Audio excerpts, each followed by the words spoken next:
What started as a fun adventure ended with a very grisly discovery. Some teens who were using a TikTok app that randomly generates a nearby location to explore got to the location. And as Amber Cogliano reports, they were shocked by what they found. At first, they had no idea what was inside, which is why they could be heard joking around in the video. Wait, open it. It stinks, y'all.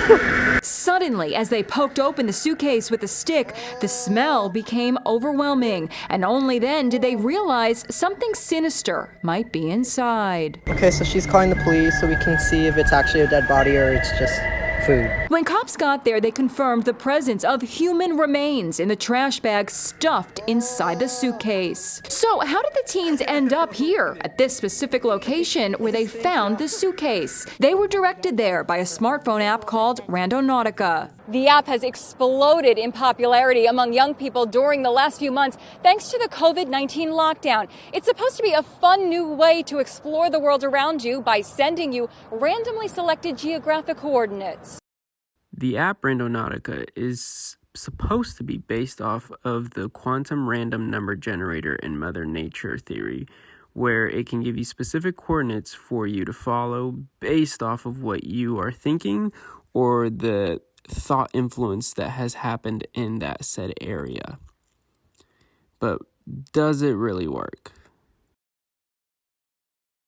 The theory of quantum generating is that the coordinates will be generated based on what you, as a user, think of or want to see. That, due to your thinking or intent, you are influencing the numbers on a quantum level.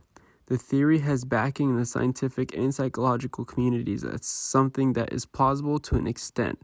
That extent being way too long and complicated, where the possibilities and measures taken to even try to record it happening are far too complicated. So what is randonauting? Well, randonauting is kind of simple. It's supposed to be something as simplistic as you think of something you want to do, see, or maybe find, and then hit generate on an app, and the app will take you there. And it's all based off of your thoughts or intentions that you have. Where the goal of going randonauting is to go out and try to discover something new, something that can free your mind and open your world to new possibilities. Or really just to kill some time just because you have the time to kill. Like, why not? It's always fun to go and discover new things, right? Void is an area where the quantum points are very low. If a location is particularly void of quantum points, it has a better chance of being relevant towards your intention or what you thought of in terms of choosing a place to go. So the first location under tractors and void is right here.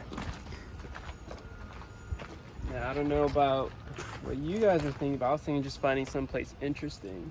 In terms of what we found, I mean, there's some interesting choices in the houses and the way it's set up, but nothing really interesting that I would think would be kind of fun or cool to look at. It's just literally a neighborhood. I have no clue why I would bring this here. This was at the 1 kilometer, so we'll try something bigger next time. Power is somewhere in the middle, where it uses the dense clustering of points making up the attractor or void. So for this next location, we chose power, and we all thought about food, specifically candy and sweets, and trying to find something, but it took us to this residential neighborhood. I don't think anyone's selling anything around here, but as you can see, it's just residential homes. Nothing really out of the ordinary. So far, we're 0 for 2 in terms of trying to find what we want. Not looking so good on the app's part, but we're gonna raise the radii and see where we go from here. An attractor in the app is just a reset. An attractor is just a point where a highly dense populated area of reset. An attractor is where a highly dense area of points come together. Those points are influenced by the thought processes and intent of people around it, usually in highly populated areas. But that is not always the case. This next one, we chose an attractor and put it to about 5 kilometers, and it took us to this Franklin's Tire Shop. We thought about money, but I guess this is sort of what we asked for. If we were looking for a job, I assume we're really in the middle of nowhere. So I guess maybe 1 for 2. Anomaly is said to generate locations based on human thought, where the thoughts determine how strong the void or the attractor is. We did the quantum anomalies, and we didn't think of anything when we were doing this, but we were talking about donuts. So when we plugged in the app to take us somewhere, it took us there to the candy shop, which I guess this would count as another success. So we're 2 for 2. No, we're 2 for 4, which is kind of interesting that it took us to the candy shop. But my question is, I guess now is, did it really send us there because we were thinking about it? Or did it send it to us there because we were talking about it and our microphone picked that up? We have one last one to check out, but yeah, 2 for 4. Let's see what the next one is. Pseudo is just supposed to be completely random generated coordinates. However, I am still of the belief that all of these are just random generated coordinates. Just maybe some have a few stipulations like more populated areas, but that's neither here or there.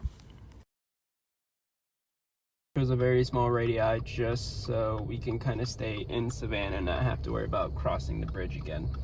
But we were thinking still about food because I guess we're all kind of hungry, but it took us to this house here. So I guess that makes it 2 for 5 now because this is not remotely anywhere where we want to be or what we wanted. So in terms of the app, I think it's a pretty fun app to use for if you have a couple friends and time to just go kill. You'll definitely learn and find out new and interesting places to go to, but in terms of how it works, the quantum thinking aspect, I would say it doesn't really work very well. The interesting part of the tracking aspect where it sends us to these locations is a little concerning in the sense of it sent us to people's houses rather than actual just general locations.